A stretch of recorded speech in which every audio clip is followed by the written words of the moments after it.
Hola, ¿qué tal? Buenas noches, bienvenidos. Les saluda a esta hora Gladys Rodríguez. Nos pueden ver en Latinoamérica y el resto del mundo por Vivo Play, también en Estados Unidos por TV Venezuela.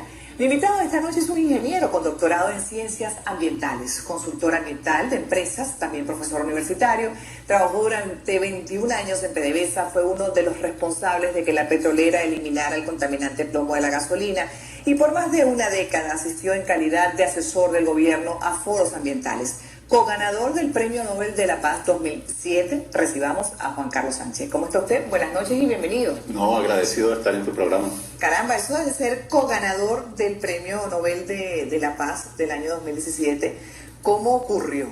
Bien interesante porque eso ocurrió porque yo estuve trabajando voluntariamente con Naciones Unidas por 7 años con este tema del cambio climático. Y bueno, una noche, pues sencillamente yo no podía dormir y para dormir yo pongo la televisión, esa hora me duerme, puse CNN y allí la locutora Patricia Yaniot, anuncia que los investigadores habíamos ganado el Premio Nobel de la Paz. Y yo no lo creí, en ese momento yo no lo creí, dije, se equivocó. Realmente quien pudo haber ganado es el director de todo el centro, ¿no? Porque yo no sabía que el Premio Nobel se podía ganar colectivamente, ¿no? Y yo me fui a trabajar y a los 3 días recibí una carta oficial de Naciones Unidas diciéndome si efectivamente usted es co-ganador del Premio Nobel de la Paz. ¿Y qué hicieron en ese momento como parte de Naciones Unidas? ¿En qué estaba trabajando? Bueno, estábamos trabajando con el tema del calentamiento global, del cambio climático, es un problema que no está resuelto. Yo particularmente estaba con un grupo de investigadores donde estábamos tratando de buscar una solución, es decir, ¿qué hacemos con el dióxido de carbono, que es el gas invernadero que ocasiona el problema, ¿no? Y bueno, yo me interesé muchísimo porque una forma de resolverlo es evitar que el gas se vaya a la atmósfera y colocarlo en el subsuelo a mucha profundidad. Y yo dije, bueno, los pozos petroleros. Hay muchos pozos petroleros abandonados de tantos años, pues ya hay un siglo de explotación petrolera y una gran cantidad de pozos petroleros abandonados que pueden servir para esto. Y esa idea se desarrolló y bueno, es una idea muy prometedora. Se sigue trabajando porque hay todavía que bajar los costos, pero ya tecnológicamente es posible hacerlo, ¿no? ¿No se ha puesto en práctica todavía? Sí, se ha puesto en práctica, pero todavía está en una escala experimental, ¿no? Es decir, hay proyectos que se están haciendo en Canadá, en los Estados Unidos, en Noruega, en algunos países socios de la OPEP, por ejemplo, en Arabia Saudita, en Argelia se está haciendo. ¿Y en qué año comenzó ya a hacerse efectiva la idea? Bueno, esta idea data del comienzo de la década pasada, ¿no? Y ya está en operación, o sea, yo diría que es semicomercial, ¿no? El asunto es que todavía es un poco costoso y todavía hay que tratar de bajar los costos de algunas de las infraestructuras, ¿no? Porque hay que inyectarlo a alta presión y todo esto pues representa costos. Pero claro, a medida que el tema del cambio climático es cada vez más grave, esto de los huracanes y todos los costos que implican los desastres climáticos, pues entonces se ve cada vez más estas tecnologías que hoy parecen costosas, pero que en pocos años ya no van a ser tan costosas. Claro. ¿Y qué resultados ha dado que han podido evaluar de ya la operatividad de ese proyecto? Sí, o sea, técnicamente es perfectamente posible, técnicamente funciona. Allí pues la investigación tuvo que ver mucho con la metalurgia del tubo, que es muy especial, porque lo que se está transportando ahí no es un material convencional, es un material muy corrosivo, el dióxido de carbono, pero también cómo asegurarse que una vez que está ese gas metido allá abajo no se vuelve a aflorar, no se vuelve a infiltrar hacia la superficie. Entonces las investigaciones fueron concentradas allí y cómo, bueno, asegurar todo lo que es, digamos, la protección, ¿no? La protección de los medios naturales, ¿no? Entonces, ¿Y el gas no se ha fugado? No, muy poco, ¿no? Entonces, claro, por eso es que es tan prometedora, ¿no? A futuro. Pero sirve solamente para aquellas instalaciones donde se generan grandes cantidades de gas, ¿no? Por ejemplo, una refinería, un sistema, por ejemplo, de producción de cemento, una siderúrgica.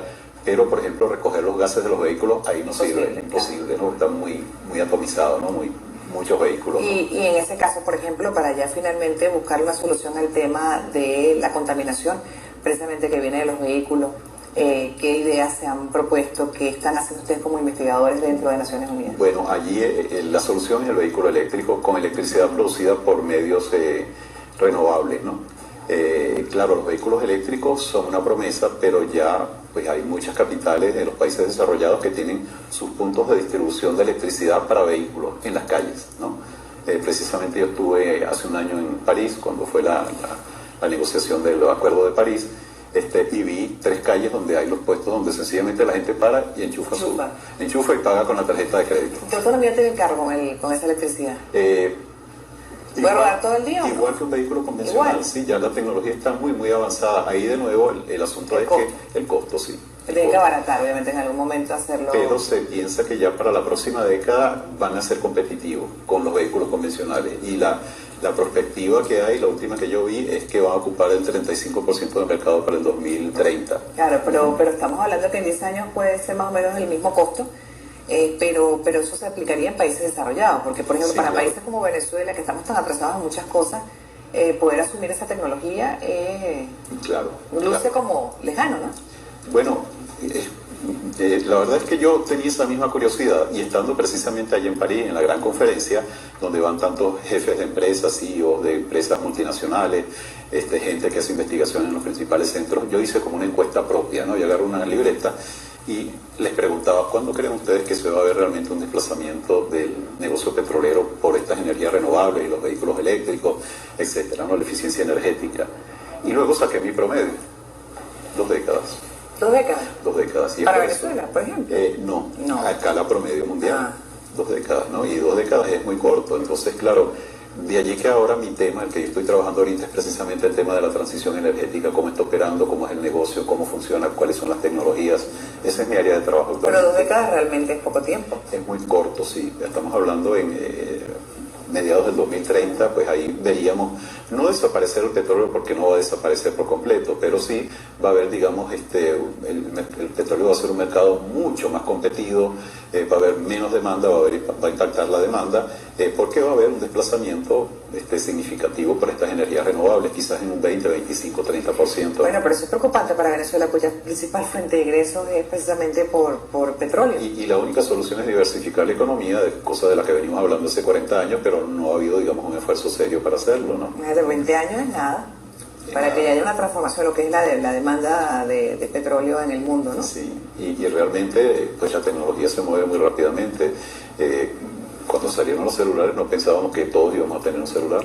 Claro, y además, pues, aparte de lo que significa ese escenario económico para Venezuela, también es el otro escenario ambiental, lo que le decía, por ejemplo, el uso de esta energía alternativa en Venezuela lo veo como lejano todavía, porque no es un país que esté preparado para muchas cosas. Sí, y el caso de Venezuela es muy particular, porque, por ejemplo, si Venezuela fuera a desarrollar un programa de energías renovables, la primera es la hidro, porque nosotros tenemos un potencial hidro enorme, o sea, de la capacidad hidroeléctrica del país apenas se ha aprovechado el 26%. Entonces, claro, si se va a hacer un plan, es seguir aprovechando la hidro, que todavía está, hay potencial para desarrollar más, y pues desarrollar todo el conocimiento en las universidades, en los centros de investigación, para poder, digamos, conocer mejor esas nuevas energías eólica y solar, porque desarrollar energía eólica y solar ya lo tenemos. O sea, hay 2 parques que están totalmente abandonados, no están funcionando. Ahí se hizo una inversión que se está perdiendo, ¿no? Sencillamente porque lo que se hizo fue comprar y armar, pero sin el conocimiento. Entonces, si usted no tiene el conocimiento básico, que es fundamental, de cómo se opera y cómo se mantiene, pues es muy difícil que la tecnología funcione. Que la tecnología funcione y que, por ejemplo, podamos un carro eléctrico en este país en ¿cuánto tiempo? Bueno, sí. Hay gente que tiene su corazoncito ambiental y tiene dinero y a veces lo hace, ¿no? Pero sería, digamos, más la excepción que lo regular. Para tener vehículos eléctricos pues tendría que haber un ensamblador aquí en Venezuela, ¿no? De vehículos eléctricos. Pero, por ejemplo, Brasil tiene vehículos eléctricos. Pequeño, un poquito, pero claro, sí, es una economía emergente, ¿no? Entonces, poco a poco. Tampoco es imposible. No es imposible. Tampoco es imposible. Y yo quisiera que en los minutos que me quedan, porque después vamos a conversar con una compañera de usted, con Mayra Rincón también. Sí. Pero en los 3 minutos que me quedan de esta primera parte, el tema del cambio climático, la importancia, porque en qué estamos en este momento, ¿no? También vemos cambios de temperatura drásticos, de repente, olas de frío, olas de mucho calor. ¿Hacia dónde van esos cambios? Bueno, ahí estamos hablando, digamos, de los cambios climáticos extremos, porque el cambio climático tiene como 2 tiempos, ¿no? El de los eventos extremos, que son, digamos, los más visibles, los más noticiables, los que salen en los medios. En este momento, bueno, hay inundaciones en Paraguay, en Argentina, mientras que hay unos incendios pavorosos en Chile, en este mismo momento, ¿no?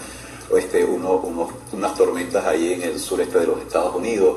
Igual en Europa pues hay también cambios climáticos muy drásticos, ¿no? Pero hay otro cambio climático que avanza progresivamente, que es el aumento de la temperatura. Por ejemplo, cuando yo comencé a trabajar en este tema a finales de los 80, se decía que la temperatura pues ha aumentado desde la revolución industrial algo así como 0,8 grados. Hoy en día es 1,1 grados. Entonces es el escenario ese de la rana metida en la olla, que la van calentando poquito a poco, ¿no? Y eso va distorsionando el clima poco a poco. no se ve, en una generación no se ve, pero en 2 o 3 generaciones sí se ve, por ejemplo, bosques que desaparecen, terminan convertidos en sabanas, ese tipo de, digamos, de alteraciones de los ecosistemas, migración de especies masiva, por ejemplo, la producción pesquera, eso lo han investigado pues, investigadores de la Universidad de Oriente, ¿no?